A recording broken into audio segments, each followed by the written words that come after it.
Elles sont notre socle, elles nous portent et on les sollicite tous les jours sans forcément y penser, pas forcément bien, on va le voir.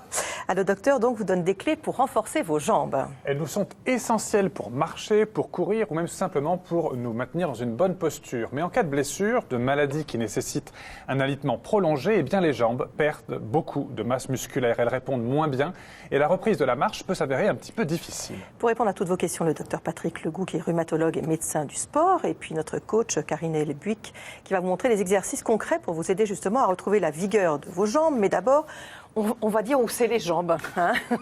Au cas où on a oublié ce que c'est. C'est ça. Alors, voici un membre inférieur. Vous voyez, le membre inférieur, c'est ça. On en a deux, même vous, Marine. Non. Ça s'étend en fait depuis le haut de la cuisse jusqu'au bout du pied. Vous avez donc la cuisse, vous avez la jambe et le pied, entre-temps, la cheville et le genou. Alors la cuisse, c'est simple, l'os de la cuisse, c'est le fémur. Vous avez une grosse masse musculaire sur le devant qu'on appelle les quadriceps et une masse sur le dedans qu'on appelle les adducteurs. Au niveau de la jambe, deux os, le tibia, le gros os, et le péroné qu'on appelle maintenant la fibula, un terme latin. Une grosse masse musculaire à l'arrière qu'on appelle le triceps. Tout simplement, c'est ce muscle qu'on sent bien se contracter quand on fait soit du step, soit qu'on monte des escaliers, tout simplement. Alors, quand on marche, évidemment, l'ordre va venir du cerveau, on va vous montrer ça.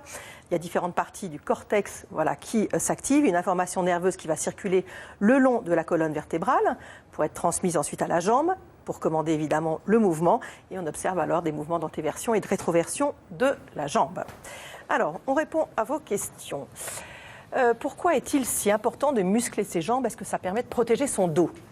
Oui, absolument. Quand on a, par exemple, un lumbago, des pathologies discales, lombalgie, il est très important de verrouiller son dos et de pousser, de s'appuyer sur ses genoux, de fléchir sur les genoux et de ramasser la charge au corps, en la mettant au corps, et de se relever de cette façon sans que le rachis ne bouge. Finalement, c'est l'idéal. La colonne vertébrale, absolument. Donc ça permet de protéger certaines parties du corps en fait. En accent sur une zone qui est bien musclée, plus résistante, ça permet de mettre un petit peu de côté le reste du corps. De limiter les contraintes que vous allez mettre mécaniques sur le rachis lombaire. Si vous vous penchez pour ramasser la même charge de 10 kg par exemple, un grand pack d'eau, quand vous allez faire une flexion lombaire très importante, vous allez mettre une pression multipliée par, je ne sais pas combien, par 10 peut-être, sur les disques lombaires, qui sont les amortisseurs. Alors que si vous vous penchez droit en fléchissant sur vos genoux, vous allez absorber les contraintes au niveau du dos et par contre mettre toute la puissance dans la poussée de vos jambes.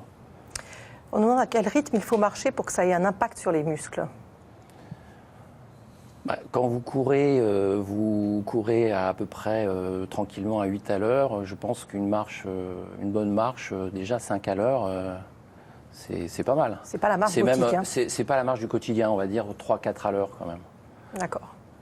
La cambrure du pied sollicite les muscles de la jambe, alors marcher avec des talons n'est-il pas la solution idéale si l'on ne veut pas se fatiguer?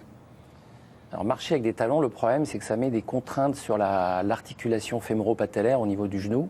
Donc l'articulation au niveau du genou, entre le fémur et la rotule. Exactement. Et donc ces contraintes sont multipliées, là encore, par 7 ou 8. Quand vous mettez des talons, vous marchez en sollicitant beaucoup les quadriceps, mais aussi beaucoup l'articulation du genou fémoro-patellaire. Donc l'idéal, c'est de marcher légèrement surélevé, avec un bon talon, mais un talon plein. Donc pas un talon aiguille. Donc un talon plat et pas trop haut. Voilà, talon plat, bien réparti. Ouais, c'est les plateformes, quoi. Oui, c'est ça. Est-ce que monter les escaliers sur la pointe des pieds, c'est un bon exercice, en dehors du fait que c'est bon pour les fesses, mais est-ce que c'est bon pour les jambes aussi? C'est très bon pour les mollets, enfin pour les jumeaux, les muscles du mollet, parce que vous faites un exercice. Alors, la contraction du muscle peut se faire en concentrique, et là, elle se fait en excentrique, c'est-à-dire que vous étirez le muscle en même temps que vous le contractez. Donc, c'est quand même un très bon exercice pour les mollets. D'accord. Et 2 marches par 2 marches, c'est mieux ou pas? Ah non. Il faut le faire, à mon avis, marche par marche, parce que 2 marches par 2 marches, là, vous ressollicitez trop la fémoro-patellaire au niveau du genou. Alors, on a un téléspectateur qui a envie de s'entraîner sur les marches de la Tour Eiffel. Est-ce que la descente ou la montée permet d'avoir de belles jambes? Et dans ce cas-là, quel muscle travaille? En même temps, s'il monte, il va être obligé de redescendre. Alors, mais bon. Alors quel est plus intéressant? Il faut redescendre par l'ascenseur quand même. Il y a l'ascenseur, C'est vrai. aussi, si vous montez les escaliers, vous allez principalement travailler les quadriceps. Et puis, si vous descendez les escaliers, on va travailler les ischio-jambiers et les fessiers. Donc, on peut le faire aussi sur la pointe des pieds, pourquoi pas, hein, monter la Tour Eiffel, les escaliers de la Tour Eiffel sur la pointe des pieds. On travaillera aussi donc les mollets, en concentrique et en excentrique. Et pour le cardio, c'est pas mal en plus. Aussi, Pour le cardio, c'est pas mal. Alors, j'ajoute quelque chose, c'est que les quadriceps, ils travaillent quand même en extension de la jambe sur la cuisse, et que dans la descente, ils sont très sollicités. Donc ça peut, ça fait prendre de la cuisse. Hein. Exactement. Et les patients qui ont mal aussi au genou sont très sollicités. Souvent, ils disent j'ai plus mal en descente qu'en montée. Et puis on a des fasciculations aussi, on a les muscles qui se contractent un tout petit peu quand on les a trop utilisés. Donc il vaut mieux faire la montée et prendre l'ascenseur pour redescendre éventuellement. Non, mais redescendre tranquille, quoi. Pas redescendre. Non, c'est un bon exercice aussi, je pense, mais c'est plus difficile en fait. Alors, puisque vous parlez de gros muscles, comment muscler uniquement ses cuisses? J'ai d'assez gros mollets comme ça. Peut-être un cycliste. Très sélectif. Hein. Les exercices peut-être qu'on va vous montrer, c'est-à-dire des exercices de la chaise, des exercices de squat léger, des choses comme ça, qui font travailler en statique sur tous les muscles quadriceps, ischio, de la cuisse, sélectivement, quoi, et qui font moins travailler les mollets. Oui, on va vous montrer pour équilibrer ça. En effet, un petit peu après. Je ne veux pas travailler mon postérieur, mais mes cuisses qui pourraient être plus fines. Que me conseillez-vous?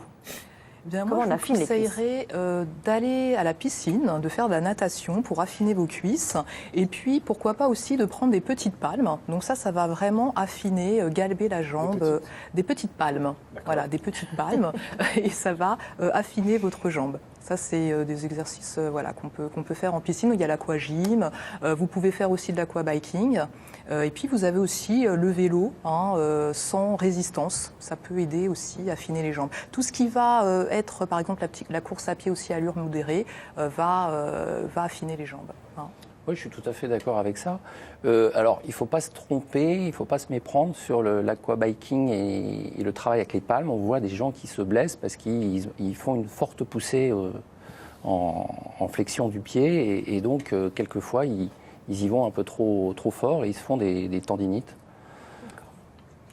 Après une fracture du tibia, ma jambe droite est beaucoup plus fine que l'autre. La kiné est-elle obligatoire ou puis-je regagner du muscle seul? Alors on va regarder, avant de répondre à cette question, un petit sujet justement, parce que la rééducation sur une jambe accidentée, c'est particulièrement important. Quand les jambes ont subi un traumatisme, la rééducation est parfois nécessaire pour pouvoir ensuite remarcher correctement. Regardez ce reportage de Mélanie Morin et Aldo Cardullo. Le simple fait de marcher est encore difficile pour Maxence. Victime d'un grave accident de scooter il y a plus d'1 an, il s'en est sorti avec une triple fracture de la jambe droite. Une fois par semaine, il consulte son kinésithérapeute. Donc là, on observe tout de suite chez Maxence que sa cheville droite est plus gonflée que le côté gauche, tout simplement parce qu'elle est toujours inflammatoire. Ensuite, on sent à la palpation qu'on a une perte de volume musculaire, mais qui est masquée visuellement par le gonflement liquidien. Et ensuite, au niveau du quadriceps, on voit bien tout de suite, entre les deux, qu'ici, il y a beaucoup plus de muscles, de volume et de force musculaire que de l'autre côté. Maxence a passé 3 mois en fauteuil roulant. En cas d'immobilisation prolongée, c'est toute la fonction musculaire qui est impactée. Le muscle va perdre toutes ses propriétés musculaires, c'est-à-dire la force, la contractilité, c'est-à-dire la vitesse de contraction, la puissance et également ses capacités élastiques d'étirement. J'ai remarqué que j'avais beaucoup moins de force dans les jambes, que j'étais assez raide au niveau de la jambe. Par exemple, pour me lever le matin, je boitais énormément. Tu fais attention à ton gainage debout, l'équilibre au niveau du bassin et des épaules, tu te stabilises, tu remontes. D'accord ? C'est un squat basique qu'on a adapté à Maxence. On lui a demandé de décoller un petit peu plus les talons, d'être penché en avant. Donc il va renforcer les muscles du mollet, les muscles de la cuisse, le quadriceps, les ischio-jambiers, les muscles du bassin, à savoir le grand fessier, moyen fessier, l'iliopsoas, et également toute la partie abdominale. Au-delà du renforcement musculaire, l'objectif est de solliciter l'équilibre de la cheville et de l'ensemble du corps pour que le patient soit solide sur ses jambes. On corse ensuite l'exercice en amenant Maxence à décaler son bassin pour mettre plus de poids sur la jambe blessée. Toujours bassin décalé, sur la descente et sur la remontée. Si Maxence n'a pas un bassin physiologique fonctionnel, il risque une surblessure telle qu'une tendinopathie, de se blesser au niveau du ligament croisé ou d'autres ligaments, etc. Dernier exercice, Maxence travaille sa coordination. Ses jambes doivent exécuter en symbiose les ordres qui leur sont donnés. Pas facile après une longue immobilisation. Le mouvement de Maxence est volontairement exagéré. On exagère certaines caractéristiques, certaines propriétés de la marche pour qu'il la réintègre. La séance n'a duré qu'une demi-heure car la jambe de Maxence est encore fragile. Le kinésithérapeute termine par une manipulation spécifique. On va venir essayer de relâcher un petit peu les tissus musculaires pour qu'ils récupèrent et on va essayer également sa cheville qui est toujours un petit peu inflammatoire, qui a bien chauffé durant la séance. On va essayer de drainer, de remonter en fait les cellules inflammatoires pour qu'il passe une bonne soirée et surtout on va lui demander en rentrant de bien glacer sa cheville. Ce que je vise, c'est déjà de récupérer à 100% ma jambe, ne plus avoir trop de douleur, pouvoir faire encore plus d'efforts et peut-être à long terme reprendre le sport. J'ai le temps et j'espère y arriver. Pour y arriver, Maxence doit aussi effectuer ses exercices à la maison avec assiduité. Il subira sans doute une nouvelle chirurgie pour pouvoir progresser davantage. Donc, je vous rappelle la question du téléspectateur. Après une fracture de tibia, une asymétrie entre les jambes gauche et droite, est-ce qu'il vaut mieux se faire aider par une rééducation avec un kiné ou est-ce que tout seul, on peut se débrouiller un tout petit peu ?